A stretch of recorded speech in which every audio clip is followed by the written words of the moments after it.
Hello friends, study achievers में आप सभी का स्वागत है। और डिपार्टमेंट ऑफ एटॉमिक एनर्जी ने 16 पोस्ट के लिए वैकेंसी निकाला है। और चलिए देखते हैं कि ये पोस्ट क्या है और इसका एजुकेशनल क्वालिफ़िकेशन क्या होगा इस पोस्ट को अप्लाई करने के लिए। तो सबसे पहले साइंटिफिक असिस्टेंट। देखिए, साइंटिफिक असिस्टेंट का जो पे स्केल है वो 35,400 बेसिक पे होगा। और इसके लिए आपका टोटल 4 सीट है, जिसमें जनरल का 3 सीट और ओबीसी का 1 सीट है।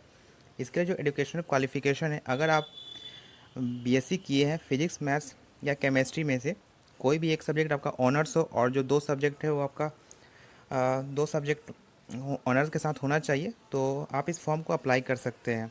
इसके लिए आपको बीएससी का डिग्री चाहिए। और दूसरा पोस्ट है scientific assistant chemistry. Scientific assistant chemistry में अगर आपका केमिस्ट्री के साथ साथ फिजिक्स मैथ्स साथ में हो तो आप इस पोस्ट को अप्लाई कर सकते हैं। इसके लिए टोटल जो सीट्स हैं वो 5 सीट है। जनरल का 2, ईडब्ल्यूएस का 1, ओबीसी का 1 और एसटी का 1। उसके बाद आता है साइंटिफिक असिस्टेंट जियोलॉजी। इसमें आपको बीएससी जियोलॉजी चाहिए, मतलब जियोलॉजी आपका ऑनर सब्जेक्ट होना चाहिए। इसमें टोटल सीट जो है आपका 14 है, जिसमें आपका 7 जनरल है। आप यहाँ पर देख सकते हैं कि एज लिमिट भी है। एज लिमिट 30 साल है, तो मैक्सिमम एज लिमिट 30 साल है। उसके बाद आता है साइंटिफिक असिस्टेंट। साइंटिफिक असिस्टेंट में इलेक्ट्रॉनिक्स और इंस्ट्रूमेंटेशन। इसमें आपका डिप्लोमा चाहिए इलेक्ट्रॉनिक्स में, और इसमें भी मैक्सिमम एज लिमिट 30 साल है।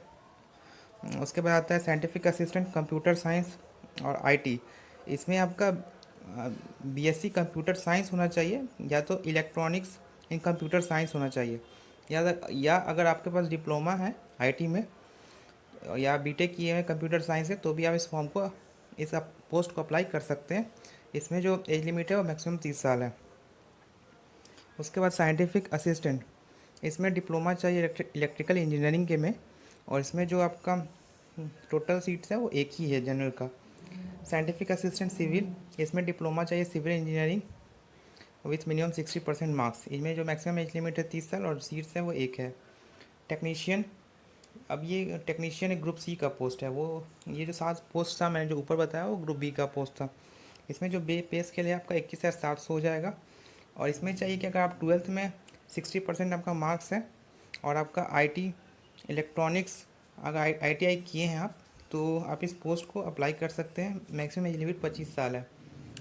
लेबोरेटरी टेक्नीशियन बी, इसमें भी आईटीआई चाहिए, तो जो लोग आईटीआई किए हैं वो इस पोस्ट को देख लीजिएगा। उसके बाद आता है आपका ड्राइवर, कोऑर्डिनेटरी गार्ड और सिक्योरिटी गार्ड। इसके लिए आपका यहाँ पे आप देख सकते हैं एसेंशियल क्वालिफिकेशन है, आपको 10th पास होना चाहिए, वैलिड ड्राइविंग लाइसेंस होना चाहिए। तो ये एक ड्राइवर का पोस्ट है जो ग्रुप सी के लिए है, सिक्योरिटी गार्ड और ड्राइवर का। तो यहाँ पे आप देख सकते हैं इनका फिजिकल स्टैंडर्ड, और आपका जो मिनिमम एज लिमिट है वो 18 साल होना चाहिए 24/10/2021 को।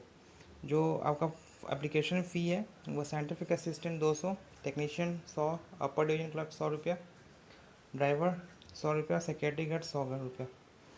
और यहाँ पे आप देख सकते हैं कि ये इनका पैटर्न है, एग्ज़ाम पैटर्न। 100 मार्क्स का क्वेश्चन होगा 2 आवर का, जिसमें 300 क्वेश्चन होंगे। हर क्वेश्चन 3 मार्क्स का होगा और -1 नेगेटिव होगा। प्रीलिम्स में मैथ्स, साइंस और जनरल अवेयरनेस के क्वेश्चन पूछे जाएंगे, जैसे 50 क्वेश्चन पर सब्जेक्ट होंगे। उसके बाद एडवांस टेस्ट होगा अगर आप प्री क्वालिफाई कर लेते हैं तो, या इसमें टोटल क्वेश्चन 50 होंगे 150 मार्क्स के। इसमें नेगेटिव मार्किंग 1 होगा। तो आप इस नोटिफिकेशन को मैं अपने डिस्क्रिप्शन में डाल दूंगा, वहाँ से भी आप लोग डाउनलोड करके इसको देख सकते हैं। और कोई भी क्वेरी होगा तो आप कमेंट बॉक्स में अपना कमेंट पोस्ट कीजिएगा। Thank you. हाँ, और एक और लास्ट बात मैं आपको बताना भूल गया। इसमें अपर डिवीज़न क्लर्क में आपका कुल मिलाकर 16 सीट है, और ये काफ़ी इंटरेस्टिंग पोस्ट है क्योंकि इसमें आप सभी लोग अप्लाई कर सकते हैं जो कि जिनके पास सिंपल ग्रेजुएट डिग्री है। इसमें आपका टोटल 16 सीट है, जिसमें आपका जनरल के लिए 7 और ईडब्ल्यूएस के लिए 1, ओबीसी का 3, एसटी का 2 और एससी का 3 है। इसमें आपका जो एज लिमिट है वो मैक्सिमम 27 साल है जनरल के लिए। और आपको डिजायरेबल क्वालिफ़िकेशन है, जिसमें आपको 30 वर्ड पर मिनट इन इंग्लिश में टाइपिंग करना होगा। और knowledge of computer application, data entry and data processing का भी आपको नॉलेज होना चाहिए। तो इस पोस्ट को आप ज़रूर अप्लाई कीजिएगा। Thank you.